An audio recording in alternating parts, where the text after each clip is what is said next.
গভীর রাত, সাধারণ মানুষ যখন ঘুমিয়ে তখনও হয়তো কোনো বিশ্ব নেতার টেবিলে খোলা রয়েছে গুরুত্বপূর্ণ নথি, নয়তো সামনে বৈঠকের প্রস্তুতি কিংবা দেশের সংকট নিয়ে জরুরি ব্রিফিং। রাষ্ট্র পরিচালনার ব্যস্ততায় ঘুমের চিন্তাটাও তাই অনেকের কাছেই বিলাসিতা। কিন্তু প্রশ্ন হলো, অল্প কয়েক ঘন্টা ঘুমিয়েই কি দিনের পর দিন এমন দায়িত্ব সামলানো সম্ভব?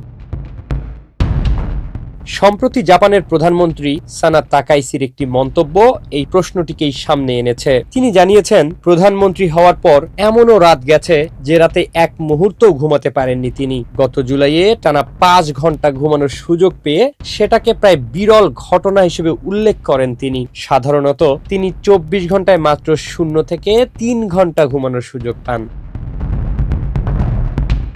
তবে শুধু তাকাইসি নন, বিশ্বের আরো কয়েকজন প্রভাবশালী নেতার ঘুমের সময়ও বেশ কম। ডোনাল্ড ট্রাম্প জানিয়েছেন, তিনি সাধারণত 4 থেকে 5 ঘন্টা ঘুমান। রাত 12টা বা 1টা পর্যন্ত কাজ করে আবার সকাল 5টার দিকে জাগতে হয় তাকে।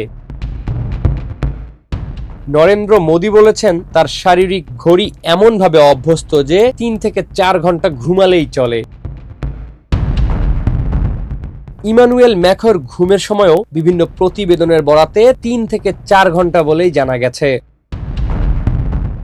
সাবেক মার্কিন প্রেসিডেন্ট বারাক ওবামা ছিলেন রাত জাগা মানুষ। তিনি প্রায় 5 ঘন্টা ঘুমিয়ে গভীর রাতে নথি পড়া, বক্তৃতা লেখা ও পরদিনের বিভিন্ন অনুষ্ঠানের প্রস্তুতি নিতেন। জার্মানির সাবেক চ্যান্সেলর অ্যাঞ্জেলো মার্কেল সংকটের সময়ে কয়েক ঘন্টা ঘুমিয়েও কাজ করে যাওয়ার কথা জানিয়েছেন। তবে সুযোগ পেলে পরে সেই ঘুম পুষিয়েও নিতেন তিনি। আর যুক্তরাজ্যের সাবেক প্রধানমন্ত্রী মার্গারেট থ্যাচার রাতে প্রায় 4 ঘন্টা ঘুমানোর জন্যই পরিচিত ছিলেন। কিন্তু কম ঘুমানো কি সত্যি নেতৃত্বের দক্ষতার প্রমাণ করে? বিশেষজ্ঞরা বলছেন, খুব অল্প কিছু মানুষ জিনগত কারণে কম ঘুমিয়েও স্বাভাবিক থাকতে পারেন। তবে অধিকাংশ মানুষের জন্য নিয়মিত কম ঘুমানো খুবই ক্ষতিকর হতে পারে। মার্কিন স্বাস্থ্য সংস্থা সিডিসির পরামর্শ, 18 থেকে 60 বছর বয়সীদের প্রতিদিন অন্তত 7 ঘন্টা ঘুমানো উচিত। কারণ রাষ্ট্র পরিচালনায় শুধু দীর্ঘ সময় জেগে থাকাই বড় কথা নয়, সঠিক সময়ে সঠিক সিদ্ধান্ত নেওয়ার জন্য একটি সতেজ ও সচেতন মস্তিষ্কও বেশ জরুরি। হাসান জিহাদি, মানবকণ্ঠ।